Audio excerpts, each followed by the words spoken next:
All right, so I am going to call this City Council workshop to order for Tuesday, June 26, 2018.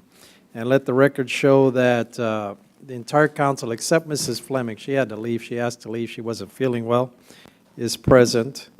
And we only have one item for discussion, DS 18-054, Capital Improvement Project and Plan and Briefing. And council, just as a reminder, this is just the intro briefing. We're not talking about bonds or anything, so we're not going to make any decisions next week. So this is just for him to introduce it to us. So we don't want to get in too deep into discussion right now because we want you guys to have an opportunity to first look at this so that next week we can come back and discuss it in more depth.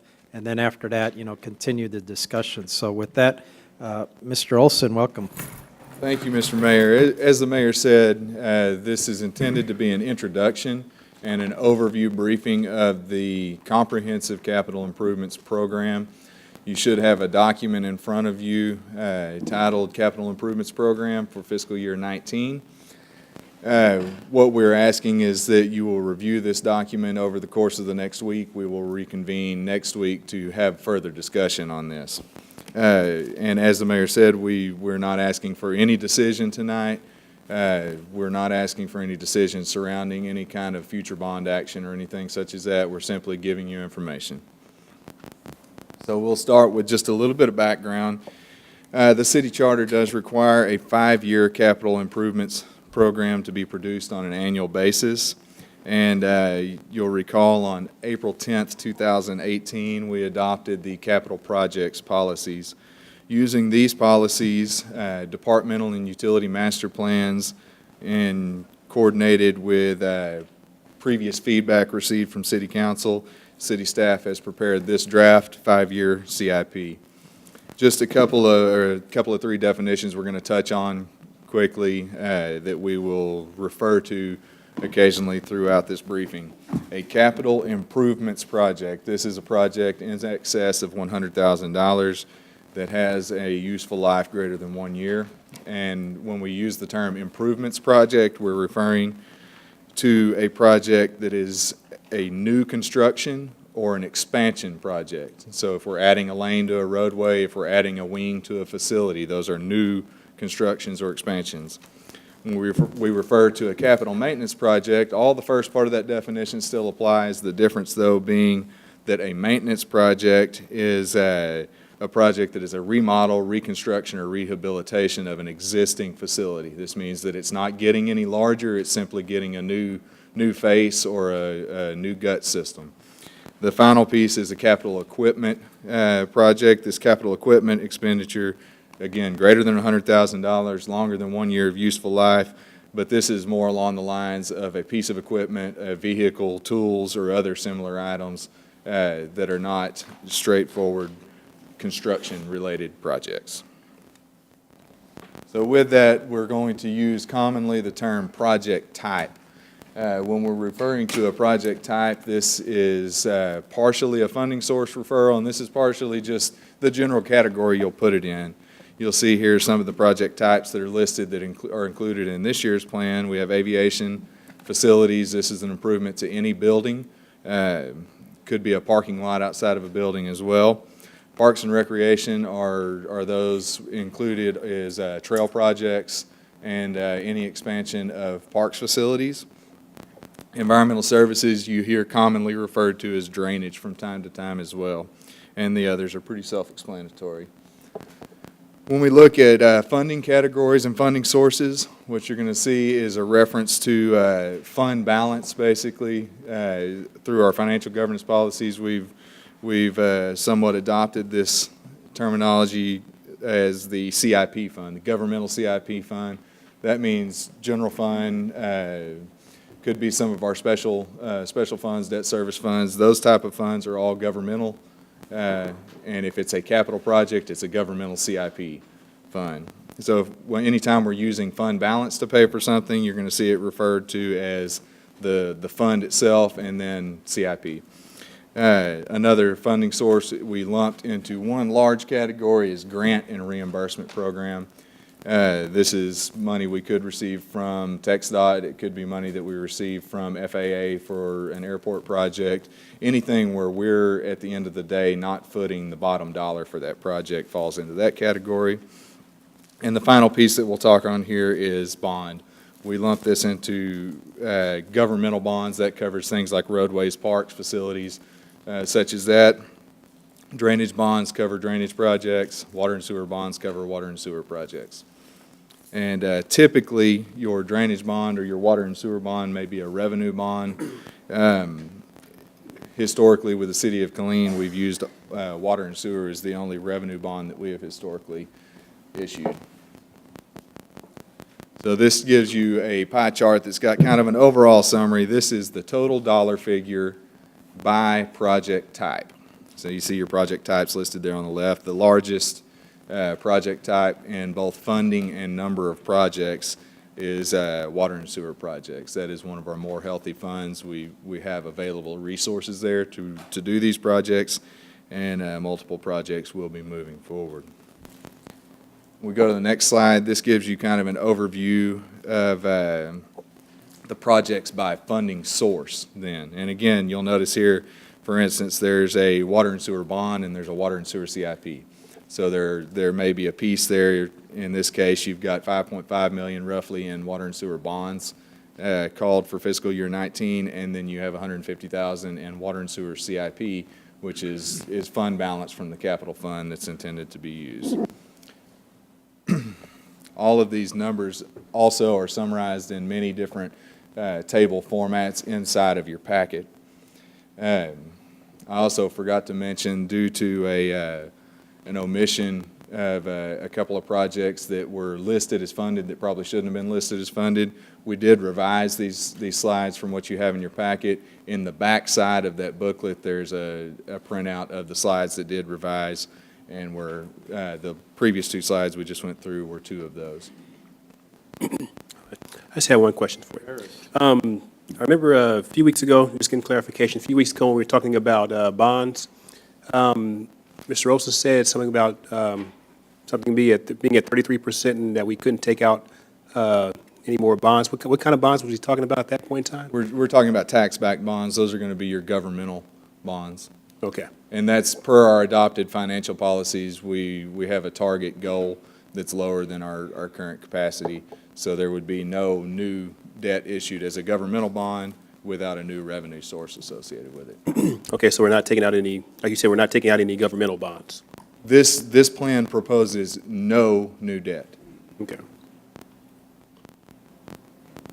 So what you see in front of you here is a summary for the aviation funding type or project type. We have 4 projects listed for fiscal year 19 at a total dollar figure of $2.4 million. You can see the funding sources listed there as well. Moving into facilities, we have 2 facilities projects, one of which is the Bob Gilmore Senior Center, and that is a fully grant-funded project with in-kind services donated by staff time to supplement it as well. Parks and Recreation, we have 2 projects. These are ongoing projects that are part of our Rosewood Drive Extension and Heritage Oaks Hike and Bike Trail project. The 2 segments of the Heritage Oaks Hike and Bike Trail that are being constructed currently. Again, you'll see a large portion of that is grant funded.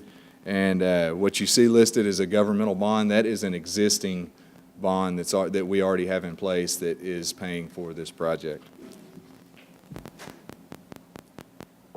So where we may see some confusion is when we get into these slides, it's drainage and water and sewer. You'll notice some dollar amounts that are highlighted in blue. And we have a note there that just is informing you that those are things that we're in the current process of developing a master plan for drainage. We expect in fiscal year 19 to enter into a contract to redo the master plan for drainage. The regular follow-up after the adoption of a master plan is a funding source to go with it. So what we're doing here is not saying that this debt will be issued. What I'm trying to call to your attention is that we will need to have a discussion at some point over the next couple of years regarding the source of this. All of the projects have a natural break in them, so that if we were to start that project, say a design phase, and we didn't fund that in a future bond sale, then we could stop that project at that time and wait till such time we do have funding to move forward with the project. But everything you see in the black is already funded. Anything that's listed as blue there is something that we will need to discuss future funding at a future date.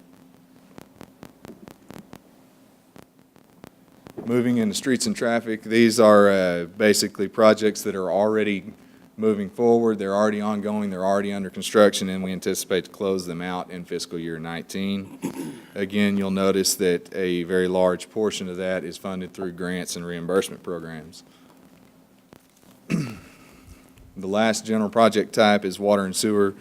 We do anticipate in fiscal year 19 to expend the remaining bond proceeds that we have from the 2013 water and sewer bond.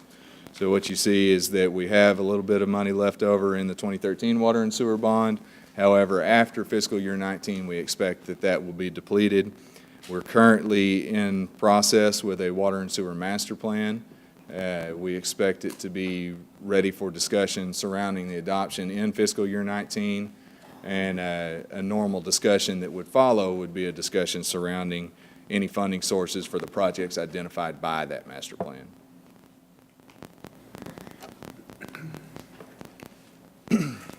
Another item to point out here is that once we get beyond those projects that are already funded, what you'll see is that there's another list of projects that the total number there, currently we have 140 projects in that list of various project types.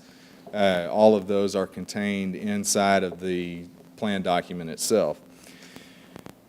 Of those 140 projects, that total dollar figure is currently approximately $881 million. Those are projects that we see a need for over the course of the next 20 to 25 years. However, we do not have an identified funding source. Mr. Mayor? Patrick. Thank you, Mr. Mayor. You, on your last slide, you said 140 projects on our presentation. It's 138. Are those two additional projects inclusive? Yes, sir. Into here? What happened, I had two projects that were listed under the facilities projects originally that we had a misunderstanding. I had understood them to be funded. However, they didn't have a final identified funding source, so they were moved to the unfunded list.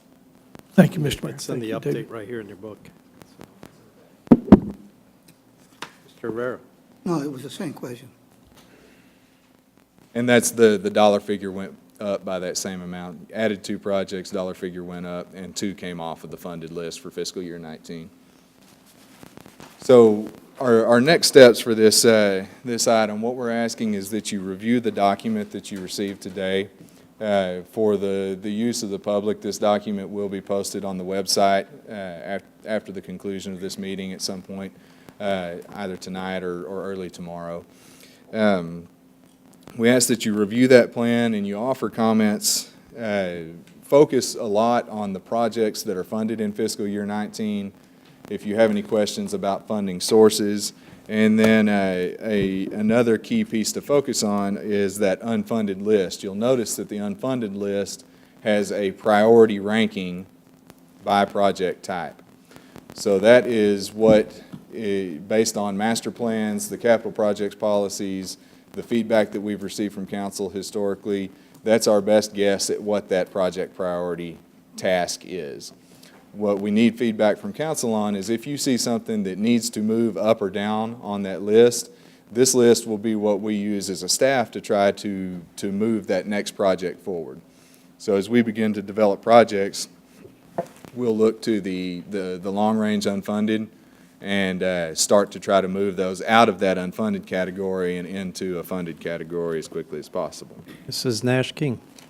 Thank you, Mr. Mayor. Mr. Olson, when you were working with the city manager and lining up the list of items and the priority, what's the determining factor to making that choice on which one to go first, second, or third? The heaviest weighting goes to adopted master plans. For example, if you look at our water and sewer or roadway projects, those roadway projects and water and sewer projects are ranked in the order that they were adopted in the most recent master plan. That was a council action item to adopt those plans, so we weighed heavily on the order there. There are a few projects that have been on our list of priorities lately that may have gone a little bit higher in that just based on the feedback that we've received from council and citizens. But very heavily, they're weighted in master planning documents adopted, followed by unofficial master planning documents. Those are some that have been in-house using council, citizen, and staff feedback. And the reason I asked you that, a follow-up, is because if you say the council can come back to you, and if we feel like we should move some things around, how would that affect the master plan and all the effort and time you had put into it, that the city manager and your team decided this should be a top priority? We do have to be mindful in that we need to sustain a long-term commitment to projects. So if we have been working as a staff to develop a project or as a city to develop a project for some period of time, it's very difficult to change gears Right. year after year after year after year because it does take time to develop those projects. That being said, you know, moving a project from, say, a number 2 to a number 1 or a number 3 to a number 2, that's not a huge, huge issue for us. Where it becomes more of an issue is when you take a project from number 30 or 40 and try to pull that project up to a number 1 slot. Thank you, sir. Thank you, Mr. Mayor. All right. Mr. Kilpatrick. Thank you, Mr. Mayor. To the Deputy City Manager. Sir, if we have just questions in relative to clarification of data or the presentation, are we authorized to go directly to David, or do we need to come back through you first? Just because it may touch more than one department, I would go ahead and send it to Judy, and that way we'll send it to David. But let's say it deals with parks, we'd want to also send it to Brett. So if you send it to us, we'll make sure it goes to the right channels. It's not that you couldn't talk to them, but I would think it'd be better to have the right players responding, right staff, if you'll, responded to the questions. I think so also. Thank you. Thank you, Mr. Mayor. Anybody else? All right, Mr. Olson.